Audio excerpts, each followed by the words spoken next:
Hello everyone, কেমন আছো সবাই? আশা করি সবাই অনেক ভালো আছো আর আমরাও অনেকটা ভালো আছি। জানো তো, কিছু কিছু দিদি ভাই বোন আমাকে মেসেঞ্জারে মানে এসএমএস করছে যে দিদি কেন ভিডিও দিচ্ছ না, ব্লগ ভিডিও। কিছু দিদি ভাইও আমাকে জিজ্ঞাসা করেছে যে বোন কেন ভিডিও আসছে না। তোমাদেরকে মন থেকে অনেক অনেক ভালোবাসা যে তোমরা আমাকে ভুলে যাওনি, যে আমার ভিডিওগুলো তোমরা দেখতে এত ভালোবাসো। তো তোমাদেরকে অসংখ্য অসংখ্য ধন্যবাদ, এভাবে পাশে থেকো সবসময়। তো সকালবেলায় প্রায় সমস্ত কাজ করে চলে এসেছি এখন বিছানাটা তুলতে, মানে প্রায় সমস্ত বলতে রান্নাবান্না হয়ে গেছে, তো এখন এসেছি বিছানাটা তুলতে। যেহেতু বর একটুখানি আগেই উঠেছে, ও একটু দোকান না যাওয়া থাকলে একটু দেরিতেই ঘুম থেকে ওঠে। তো ও ওঠার পর আমি এখন এসেছি বিছানা তুলতে। আর আমার জানো তো বাবুর কথা ভাবি, যে ও দুষ্টুমি করে তখন রাগ হয়, আর পরে ভাবি যে কিছু বছর পর আর এই দুষ্টুমিটা আমার সাথে করবে না, ও স্কুল নিয়ে টিউশন নিয়ে বন্ধু বান্ধব নিয়ে ব্যস্ত হয়ে পড়বে। তো সেটা ভাবলেও চোখে জল চলে আসে।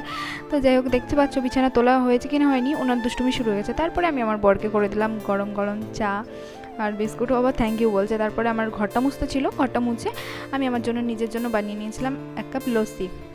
আমি নিজেই বানাই, আমার খুব ভালো লাগে নিজের হাতের এই লস্যিটা। তো তারপরে স্নান টান করে পুজো টুজো করে খেতে বসে পড়েছিলাম, আর করেছিলাম ডাল, মিষ্টি কুমড়ো দিয়ে একটা তরকারি, শশা ছিল, আর সাথে ছিল পাবদা মাছের ঝোল। তারপরে ছেলের সাথে একটু দুষ্টুমি করছিলাম, তো তোমরা দেখে নাও সেটা। তুমি কালকে বাটুল ব্যায়াম করছিলা? আমি তোকে বিয়া করছিলাম। তুমি পুলিশ তুমি পুলিশ হয়েছিলা? আমি পুলিশ হয়ে গেছিলাম। মেজিলা? হ্যাঁ, তুমি বন্ধু নে মনিকে ঠিকরাও পরে মেরে দিছিলা? মনিকে ডিসকাউ করে মেরে দিস। হ্যাঁ। মনি কেমন করে কান্না করছিল? করে আর তুই কি বলছিলি মনিকে? ওটো তাই বলছিলি? তোমাকে ঠিকরাও করে মেরে দিছিলাম। আমাকে মেরে দিয়েছিলি তুই? আমি মনিকে মেরেছিলাম বলে? ও, আজকে মারা আছে চলো।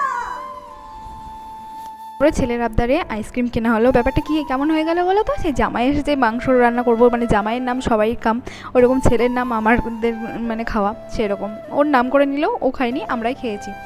তো তারপরে আইসক্রিমটা নিয়ে এখন চলে যাবো। ওর আনন্দটা একবার দেখো জাস্ট, কি মানে সেই ছোটোবেলার কথা মনে পড়ছে, আমরাও হয়তো এরকমভাবে খেতাম। তো তারপর বরের জন্য আমি আইসক্রিম নিয়ে চলে এলাম।